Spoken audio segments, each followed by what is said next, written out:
prepare for takeoff. So let's do a quick breakdown on the SPY side of things of what the market looks like. You get that nice little gap down early in the morning from the 9:30. We gap down. Instantly, I get into that trade, ride that to the downside. Almost comes to the 200 on that. Let's see where it is on the 15. Comes down to it on the 15, back to the 5. Okay, so then we rocket off of that. We run up to this new high that we created in the pre-market. Now, the reason that you don't see it on SPY is because it was created by futures. So let's go over to the futures market. Loading slow, but as you can see in futures, we created that high that we ran up to.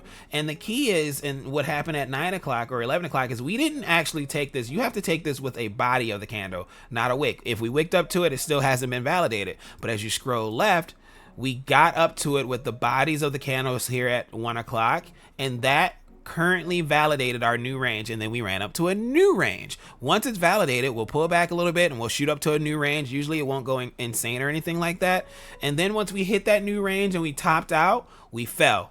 And then we got the warning at 125. So 120 was running up. 125, we got the warning that the market was going down crazy. Pulled back a little bit just to gear down for the next push.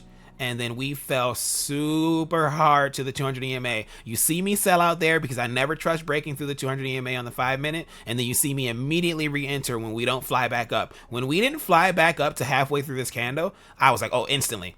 Double up, getting back in. Get back in, ride that down there. And then when you see us bottom out down here, you see me do what? I sell out and I instantly re-enter a trade to the upside, double contracts, and ride that puppy on up. How do I know it's not going to fall any lower? I don't 100% know it's going to fall any lower, but I'm looking at previous time frames and where the breakdown was. We're almost even with this breakdown right here where the market started to push up in the first place. And that's why I was confident with us not going too far below that. If you go to the 1-minute time frame, you'll also have the average trading range. The average trading range is a good indicator of when I'm getting out of some of these trades.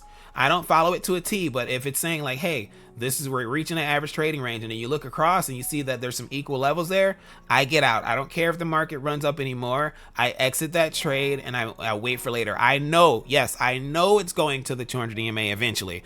I don't know if it's going to happen while I'm in my trade. So instead of risking pushing down even further, I get in right here maxed, get out right here, and I'm good. 11 contracts. We managed throughout all this trade. We managed to get up to 11 contracts, and then on the pullback right here, it kicked us out right there at the 23 EMA, and we were $3,100 up at that point. So awesome trades, all the way across the board. Even the trades I lost, I turn out right, but I get in early, hits my stop loss. Like I say, when I take trades early, it's going to hit my stop loss. I'm going to take a loss. It is what it is. You can't win every single time, but when you do win, try to maximize those wins. If it's going your way for a really long time, why not add another contract? It's still going your way, but it pulled back. It starts going your way again. Another contract. It's pulling back again. You wait to see you wait for the retest to see if it's going to go further. It starts to turn back and go. Hop in with another couple market contracts, and then you just keep stacking them puppies. And then all of a sudden you're looking and you're like, oh snap, I'm up. Whoa, I'm up to the max contracts. And that's pretty much how I do it. Right now, the market should try to sneak back up to where it was, where it made that wick. The high, we'll see. If they want to end on the high note, then they'll end on the high note. If they want to end down here in the middle consolidating, we'll do that too. But we're approaching 3 o'clock, very important time. Towards the end of 3 o'clock, you're going to see like a nice little boost. As you see, we just broke the 200 EMA on the 5-minute. So they're deciding up. If it's up, then it's up, as Cardi B would say. But let it just play out in front of you, and then you just trade what you're seeing as it's playing out. You don't have to try to predict what's going to happen in the future. You just have to play the trend.